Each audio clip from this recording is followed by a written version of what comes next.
నమస్తే, welcome to 99 TV. America కుట్ర చేసిందా రష్యా మీద ఉక్రెయిన్ దాడి చేయడానికి? పథక రచన ప్లాట్ అంతా అమెరికానే చేసిందా? ఎస్, చేసింది అని పుతిన్కి డౌట్. ఎందుకు డౌట్ వచ్చిందంటే జాగ్రత్తగా దీన్ని మనం లింక్ చేసి చూడాలి.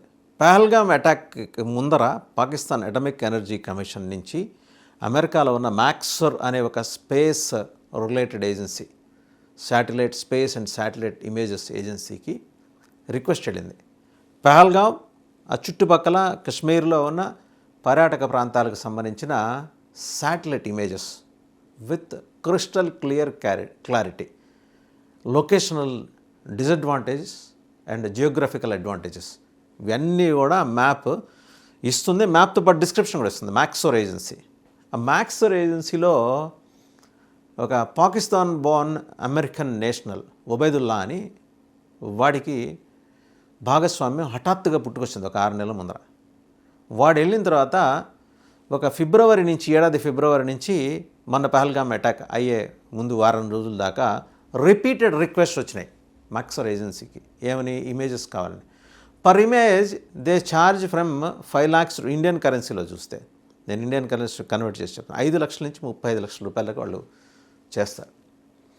ఇవాళ అదే మ్యాక్సర్ ఏజెన్సీ రష్యాలో ఉన్న కీలకమైన విమాన స్థావరాలకు సంబంధించిన సమాచారాన్ని మరి ఉక్రెయిన్కి చేరవేసింది అని ఒక సందేహం.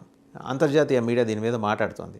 దాదాపు 5 ఎయిర్ బేస్ని ఉక్రెయిన్ డిస్మాండిల్ చేయగలిగింది. అంటే చిన్న లిటిల్ డ్రోన్స్ తోటి, చెవిలోన జోరీగా కంటిలోన నలుసు, కాలి కింద రాయి అన్నట్టు, పంటి కింద రాయి అన్నట్టు చేయగలిగింది. చిన్న డ్రోన్స్ తోటి, FPV first person view drones తోటి చేయగలిగింది. అంటే దాని వెనకాల మ్యాక్సర్ ఏజెన్సీ అందించిన ఇన్పుట్స్, శాటిలైట్ ఇమేజెస్ ఉన్నాయి. క్రిస్టల్ క్లియర్ క్లారిటీ తోటి ఉన్న ఇమేజెస్. ఎప్పుడు మాటిది? కేవలం పహల్గామ్ అటాక్ ముందు నుంచే వీళ్ళు సమాచార సేకరణ. మీకు జాగ్రత్తగా గుర్తుపెట్టుకుంటే జెలెన్స్కీ ఏం చెప్పాడు? ఉక్రెయిన్ ప్రెసిడెంట్ అతను చెప్పింది ఏంటంటే 18 నెలల పోరాటం మాది అన్నాడు. అంటే 1.5 year బ్యాక్ వాళ్ళు ప్రపంచంలో ఉన్న అన్ని సాధనాలని తమకు అనుకూలంగా ఉపయోగించడం ఉక్రెయిన్ మొదలెట్టింది. చాలా చిన్న దేశం ఏం చేస్తాడులే అని, ఒక మరుగుజ్జు లాంటి ఇది, నేను అమేయమైన శరీరం నాకుంది అని చెప్పి పుతిన్ భావించారు. శరీరంతో పాటు మెదడు కూడా ఉన్నవాడు జెలెన్స్కీ అని నిరూపణైంది. అలాంటి జెలెన్స్కీకి వెనకాల బ్యాక్ ఎండ్లో సహకరించింది డొనాల్డ్ ట్రంప్. ఇది డాట్స్ని మనం కనెక్ట్ చేసుకుంటూ వస్తే అర్థమయ్యే అంశం. ఆ ఏజెన్సీ ద్వారా ఈ ఇమేజెస్ రావడానికి దగ్గర 275 రిక్వెస్ట్లు వచ్చినాయట. డిఫరెంట్ పార్ట్స్ ఆఫ్ అవిభక్త యుఎస్ఎస్ఆర్. అంటే జెలెన్స్కీ చాలా జాగ్రత్త పడ్డాడు. తన దేశం నుంచే ఆ రిక్వెస్ట్లు వెళ్ళినట్టుగా చేయలా. చుట్టుపక్కల తుర్కమిస్తాన్, ఉజ్బెకిస్తాన్, అలాగే అజర్బైజాన్, ఆ మాటకు వస్తే చైనా నుంచి కూడా, కొన్ని ప్రాంతాల నుంచి కూడా Ukraine president Zelensky could able to manage to receive those images of 5 air bases in Ukraine. ఉక్రెయిన్లో ఉన్న 5 ఎయిర్ బేస్లకు సంబంధించి, వైమానిక స్థావరాలకు సంబంధించిన పరిపూర్ణమైన శాటిలైట్ ఇమేజెస్ని జెలెన్స్కీ తెప్పించుకోగలిగాడు. అక్కడ ఎటువంటి సెక్యూరిటీ పరంగా, అలాగే ఇంకొక మాటకు వస్తే భద్రతాపరంగా అనుమానాలు ఎక్కడి నుంచి రావాలి? యుఎస్ఎస్ఆర్ నుంచి రావాలి, యుఎస్ఏ నుంచి రావాలి, యునైటెడ్ స్టేట్స్ ఆఫ్ అమెరికా నుంచి రావాలి. ఎందుకు ఈ తరహా ఇమేజెస్ పలు దేశాల వాళ్ళు అడుగుతున్నారు? యురేషియన్ కంట్రీస్ నుంచి ఎక్కువ 7 యురేషియన్ కంట్రీస్ నుంచి వచ్చినాయి. ఉక్రెయిన్ నుంచి వచ్చినవి 4-5, మొత్తం 275లో 4-5 ఉక్రెయిన్ నుంచి వచ్చినాయి. మిగిలినవన్నీ యురేషియన్ కంట్రీస్ నుంచి వచ్చినాయి. కొన్ని యూరోప్ కంట్రీస్ నుంచి కూడా వచ్చినాయట. బట్ ఇది రష్యా ఎందుకు తెలుసుకోలేకపోయింది, ఎందుకు అలా నిర్లక్ష్యంగా వదిలేసింది అనేది ఇప్పుడు పెద్ద బిగ్ క్వశ్చన్ మార్క్. అది $100 million క్వశ్చన్ అది. బట్ వేరాస్ పుతిన్ డౌట్ ఏంటంటే వెనకాల డొనాల్డ్ ట్రంప్ ఉన్నాడు. ఈరోజు ఇక్కడ లింక్ చేసి మాట్లాడాల్సిన సందర్భం వచ్చింది కాబట్టి ప్రస్తావన చేస్తున్నా. ఎందుకంటే ఆ ఏజెన్సీ ద్వారా పహల్గామ్, అలాగే కాశ్మీర్లోని పర్యాటక ప్రాంతాలకు సంబంధించిన ఇమేజెస్ పాకిస్తాన్ అటామిక్ ఎనర్జీ కమిషన్కి, అలాగే ప్రైవేటు వ్యక్తులకి 5 లక్షల నుంచి 35 లక్షల రూపాయలకి ఇమేజ్ చొప్పున అమ్ముకున్న ఆ ఏజెన్సీ అదే తరహాలో ఉక్రెయిన్కి ఆ ఇమేజెస్ చేరవేయడానికి వివిధ దేశాల్లో ఉన్న ఉక్రెయిన్ ఏజెంట్ల ద్వారా ఆ సమాచారాన్ని సమాచారాన్ని ఉక్రెయిన్ ప్రెసిడెంట్ జెలెన్స్కీ సేకరించగలిగారు. సేకరించడం మొదలెట్టింది, ఇదంతా 1.5 year బ్యాక్ జరిగింది. సేకరించడం మొదలెట్టిన తర్వాత ఆ ఎయిర్ బేస్ల దగ్గరికి ఎలా వెళ్ళాలి అంటే దానికి కావాల్సిన సాంకేతిక పరిజ్ఞానం ట్రంప్ నుంచి తీసుకున్నాడు ఆయన, వెళ్ళాల్సిన పరిజ్ఞానాన్ని. అండ్ అలాగే ఇంతకుముందు ఇజ్రాయెల్ ఎప్పట్లోనో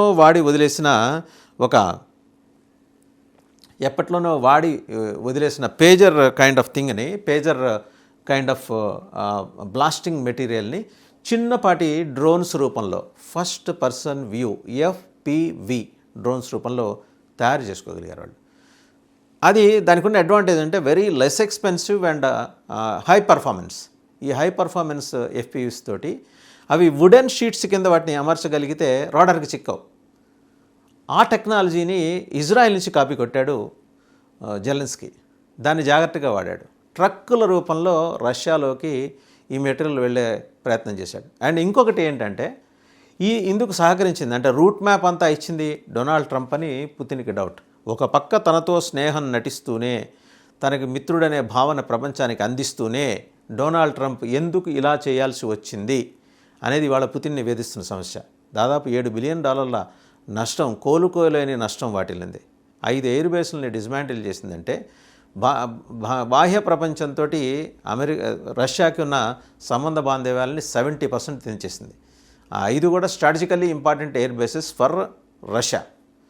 అలాంటి దాన్ని ఉక్రెయిన్ చిన్న డ్రోన్స్ తోటి కొట్టింది. మనం చదువుకుంటాం కదా చిన్నప్పుడు, చలిచీమల చేత చిక్కి చావదే సుమతి అనే ఒక బలవంతమైన సర్పము చలిచీమల చేతికి చిక్కి సావది సుమతి. ఇవాళ చలిచీమలు అంటే ఎవరంటే ఉక్రెయిన్ సైన్యం అండ్ ఉక్రెయిన్ మేధో సంపత్తి. బలవంతమైన సర్పం అంటే పుతిన్. రష్యా ఎలా చచ్చిపోయింది, రష్యాని ఆయువు పట్టు మీద ఎలా దెబ్బ కొట్టగలిగాడు, దాని వెనకాల ఉన్నది మాస్టర్ మైండ్, చాలా క్రూరంగా చూస్తున్నట్టు కనిపిస్తున్నాడు కదా డొనాల్డ్ ట్రంప్. ఈయనే అని పుతిన్కి అనుమానం. అది నిజమా కాదా అనేది నిర్ధారించాలంటే ఇంటెలిజెన్స్ ఏజెన్సీలు ఆల్రెడీ వర్క్ మొదలెట్టినాయి. రష్యన్ ఇంటెలిజెన్స్ ఏజెన్సీ వాళ్ళ ఆశ్చర్యం కొలిపే విషయం ఏంటంటే ఆ ఇంటెలిజెన్స్ ఏజెన్సీలో ఎయిర్ బేస్ల పక్కనే వీళ్ళ ఇంటెలిజెన్స్ ఏజెన్సీ ఆఫీసులు ఉంటాయి, లేకపోతే లోపల కూడా ఉంటాయి ఒక్కోసారి రష్యాలో. వాటిని ఆనుకునే ఈ ఉక్రెయిన్ ఆపరేషన్స్ చేసింది. ఇవన్నీ డ్రోన్స్ అక్కడికి చేరవేసేలాగా మొత్తం ఒక ప్లాట్ సిద్ధం చేసి అద్భుతంగా చేరవేసింది. అక్కడి నుంచి ఈ దాడి జరిగింది. అండ్ కొన్ని ఏంటంటే కొన్ని సుదీర్ఘ లక్ష్యాలు, 4000 కిలోమీటర్ల లక్ష్యాలని మాత్రం కొన్ని వేరే విధ్వంసక క్షిపణుల ద్వారా ఆ లక్ష్యాలను ఛేదించింది. ఓవరాల్గా 40 బొంబర్ ఎయిర్ క్రాఫ్ట్స్ని కూల్చేసింది ఉక్రెయిన్. ఇది డెఫినెట్గా ఒక్క జెలెన్స్కీ శక్తి కాదు, మరెవరి శక్తి, వెనకాల డొనాల్డ్ ట్రంప్ ఉన్నాడు. పుతిన్కి అనుమానాలు ఎందుకు వస్తున్నాయంటే లభిస్తున్న ఆధారాలను బట్టి, వాళ్ళ ఇంటెలిజెన్స్ సేకరించిన ఆధారాలను బట్టి. ఇవాళ పుతిన్ ఉక్రెయిన్కి సమాధానం చెప్పాలంటే ఇస్తాంబుల్లో సమాధానం చెప్పాడు, యుద్ధ భూమిలోనే సమాధానం చెప్తాడు. మరి చెప్పే సమాధానంలో ఆ సమాధానం కేవలం ఉక్రెయిన్కే ఉంటుందా, లేకపోతే ఉక్రెయిన్తో శాంతి చర్చలు జరపాలి, మీరిద్దరూ సంధి కుదుర్చుకోవాలని ఒత్తిడి చేస్తున్న డొనాల్డ్ ట్రంప్కి కూడా ఉంటుందా, వ్యక్తిగతంగా ఆయనకే ఉంటుందా సమాధానం, లేకపోతే యుఎస్ మొత్తానికి ఉంటుందా, యుఎస్ డిఫెన్స్ వ్యవస్థ మొత్తానికి ఉంటుందా?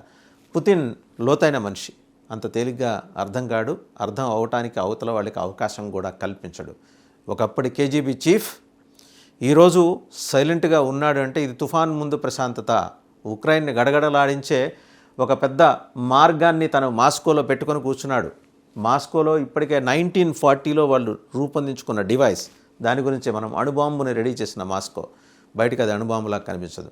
If such is the case, నిజంగానే అటువంటి పరిస్థితి వస్తే రష్యాలో ఉన్న అగ్ర నాయకత్వం ఒకవేళ ఏ యుద్ధంలో మరణించినా సరే ఆటోమేటిక్గా తనంతట తాను యాక్టివేట్ అయిపోయి తన శత్రువుని టార్గెట్ని, అంటే తమ దేశానికి నష్టం కలిగించిన శత్రువుని అది టార్గెట్గా అణుబాంబు విస్ఫోటనం సంభవించవచ్చు అని చెప్పేసి స్పష్టమైన సూచనలు ఉన్నాయి.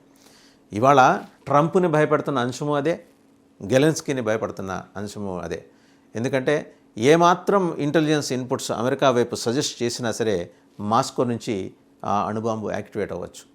And non responsiveness of the premier of Russia premier ఇవాళ వ్లాదిమిర్ పుతిన్ వారానికి ఒకసారి ఒక నిర్ణీత వ్యవధిలో ఆ సిస్టమ్కి అటెండ్ అవుతూ ఉండాలి ఆ సిస్టమ్ని. అటెండ్ కాని పక్షంలో సిస్టమ్ తనంతట తానుగా జనరేట్ చేసుకున్న ఆర్టిఫిషియల్ ఇంటెలిజెన్స్ ఆధారంగా తన దేశానికి తన ప్రాదేశిక సమగ్రతకు ఏదో భంగం వాటిల్లుతోందని భావించి తనకు తానుగా యాక్టివేట్ అయ్యి తన శత్రువుని టార్గెట్ చేసుకుంటూ అణుబాంబు ముందుకు దూసుకెళ్లే విధంగా వార్ హెడ్స్ని రెడీ చేసి ఉంచారు. సో ఈ ఇంటెలిజెన్స్ ఇవాళ రష్యా 2025లో రూపొందించుకోవాల, 1970 నుంచే ఉంది. 1940లో దానికి బీజం పడితే 70 నాటికి దాని రూపకల్పన, 90లో ఆధునికీకరణ, 2010లో ఇంకొకసారి మొత్తం complete modernization of the entire system, nuclear system. ఇవన్నీ కూడా పూర్తయినాయి. ఇవాళ 2025 ఏ పాటి అపాయం తమ దేశ అధ్యక్షుడికి జరిగిన ఆటోమేటిక్గా యాక్టివేట్ అయ్యి అణు విస్ఫోటనం సృష్టించడానికి మాస్కోకి సమీపంలోని ఒక ప్రాంతంలో మరి న్యూక్లియర్ హెడ్ రెడీగా ఉందిట. మరి డొనాల్డ్ ట్రంప్ మీరు ఆ సాహసం చేస్తారా? మిమ్మల్ని చూసి రొమ్మిరుచుకొని బోర ఇరుచుకొని తిరుగుతున్న జెలెన్స్కీ ఆ సాహసాన్ని కొడిగడతాడా? సమాధానం కాలమే చెబుతుంది.